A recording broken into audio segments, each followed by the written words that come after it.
hayaan niyo pong bigyan ko kayo ng 3 susi para makapagmahal kayo kahit nasa mga nakasakit sa inyo.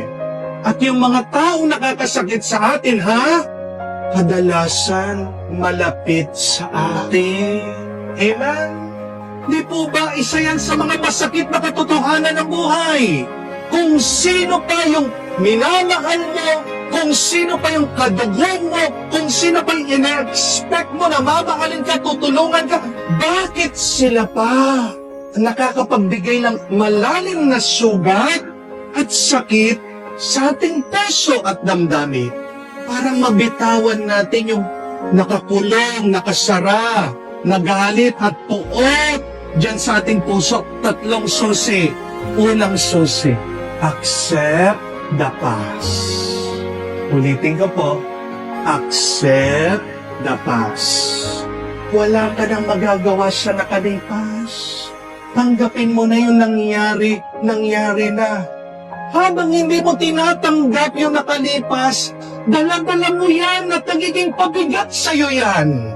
Hindi ka makakapagmahal kung hindi mo tatanggapin pati yung masamang ugali ng tao. Sino bang perpekto sa atin dito?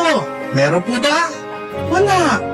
Hindi lang yung maganda at mabuti ang tanggapin mo, pati din naman yung hindi maganda. Tao yan eh. Tao ka din. Magkakamali ka din. Yan ang pagmamahal ng Diyos. Tinatanggap tayo sa nakaraan, nakalipas na pagkakamali natin. Accept the past. Pag tinatanggap mo yung nakalipas, nagiging mas magaan sa iyong puso. Pag tinatanggap mo yung pagkakamali niya, masasanay ka at hindi ka masasaktan. Amen? Wala ka nang magagawa sa nakalipas. Anong magagawa mo? Yung ngayon. Tandaan niyo po, habang hindi mo tinatanggap ang nakalipas, para ba nagdadala ka ng mga mabibigat na bato sa iyong isip, sa iyong puso. Amen? Bitawan mo. Kung may kasalanan siya, pagbabayaran din niya yan. Pero ikaw, gawin mong malinis ang iyong isip at puso. Amen? Pero pangalawa, support the present. Support the present. Paano niyo po susuportahan, tutulungan yung kasalukuyan ng tao? Umpisahan mo sa sarili mo. Kailangan maghilom ka. Kailangan pagalingin mo ang puso mo. You need to heal. Yan yung magandang paraan para maging maayos ang inyong kasalukuyan. Kasi kung bumabalik ka doon sa nakalipas, sinusugat mo na naman ang iyong puso. Amen? Bilisan mong magpagaling sa iyong damdamin.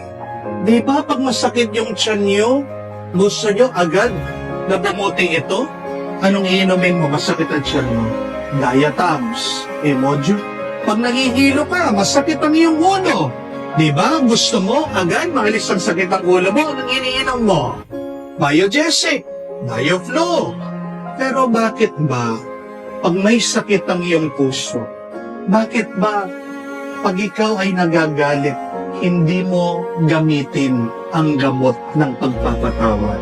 Ang pagpapatawad, yan ang ating gamot para maging maayos ang ating kasalukuyan. Amen? Palaging magpatawad. At para maging masayang kasalukuyan, kailangan gumawa kayo ng mga bago, mabubuti, at magagandang alaala. Amen? Para matakpan na yung masamang kahapon. Kung wala ka magagawa doon sa nangyari na, yung ngayon may magagawa ka pa. Amen? Yan ang pangalawang susi. Support the present. Pangatlo at kahuli-huli ang susi. Encourage the future. Ang buhay, para daw paglalaro ng chess. Hindi ka pwedeng bumalik doon sa mga move, doon sa mga galaw mo. Amen? Sa kahit anumang laro, kailangan forward. Mananatiling mabigat, mahirap, malungkot ang buhay mo kung palagi kang backward.